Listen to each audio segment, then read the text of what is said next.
क्या आर्यन खान बिना किसी जुर्म के 25 दिनों तक जेल में रहे? क्या आर्यन खान एनसीबी और उसके जोनल डायरेक्टर समीर वानखेड़े की साजिश का शिकार हुए?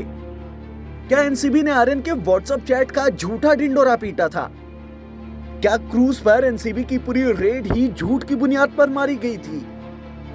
इन सारे सुलगते सवालों को बॉम्बे हाईकोर्ट के कुछ जवाबों ने जन्म दिया है। जस्टिस नितिन शाम्बी ने कहा कि एप्लीकेंट नंबर 1 और 2 यानी आर्यन खान और अरबाज खान क्रूज पर एक साथ सफर कर रहे थे, जबकि एप्लीकेंट नंबर 3 मुनमुन धमेचा अकेली। मुनमुन या बाकी किसी के साथ आर्यन और अरबाज का कोई लिंक नहीं था। आर्यन के आईफोन से मिले व्हाट्सएप चैट में भी ऐसा कुछ भी आपत्तिजनक नहीं था, जिससे ये साबित होता कि क्रूज पर ड्रग्स को लेकर कोई साजिश रची गई थी।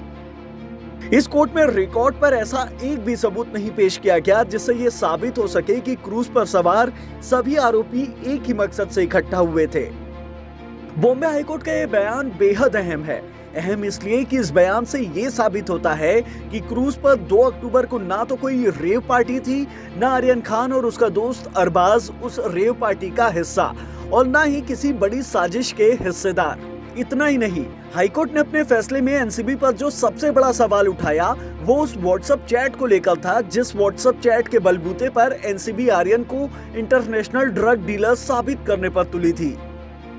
आपको याद होगा कि 3 अक्टूबर को एनसीबी ने जब पहली बार आर्यन को अदालत में पेश किया था तो एनसीबी ने हिरासत मांगते वक्त उस रोज किसी व्हाट्सएप चैट का जिक्र नहीं किया था, जबकि आर्यन करीब 20 घंटे से एनसीबी की हिरासत में था और उसका आईफोन भी। पहले दिन एनसीबी की दलील बेहद कमजोर थी, लिहाजा अदालत ने भी आर्यन को एक दिन के लिए ही हिरासत में भेजा। लेकिन एक दिन बाद जब दोबारा आर्यन को कोर्ट में पेश किया गया तब पहली बार एनसीबी ने आर्यन के व्हाट्सएप चैट का खुलासा किया। एनसीबी ने दावा किया कि इस चैट से ये साबित होता है कि आर्यन के तार विदेशी ड्रग डीलरों से जुड़े हुए हैं। इसी के बाद तब अदालत ने आर्यन को 3 दिन की हिरासत में भेज दिया था। उसके बाद से ही एनसीबी अलग अलग कोर्ट के अंदर और कोर्ट के बाहर ये दावा करती रही कि व्हाट्सएप चैट की शक्ल में आर्यन के लंबे वक्त के लिए जेल भेजने के पुख्ता सबूत हैं। लेकिन जिसे एनसीबी अपना सबसे बड़ा हथियार मान रही थी, उसी व्हाट्सएप चैट को बॉम्बे हाईकोर्ट ने पहली नजर में पूरी तरह से खारिज कर दिया।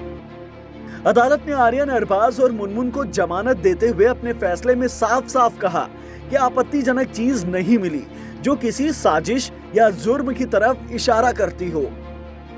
जस्टिस नितिन सांबरे ने 1-2 नहीं 17 पहलुओं के साथ अपनी राय रखी है, जिसका लब्बो-लुआब हाईकोर्ट के जुबान में कुछ यूं है कि क्रूज ड्रग मामले में 26 दिनों तक जेल की सलाखों के पीछे रहने वाले आर्यन खान को आरोपी साबित करने के लिए नारकोटिक्स कंट्रोल ब्यूरो के पास कोई सबूत नहीं है।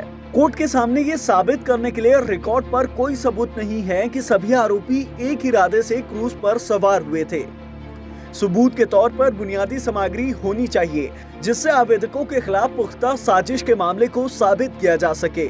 सिर्फ इसलिए कि आर्यन उनके दोस्त अरबाज मर्चेंट, मुनमुन धमेचा एक ही क्रूज पर थे, ये अपने आप में उनके खिलाफ साजिश के आरोप का आधार नहीं हो सकता है।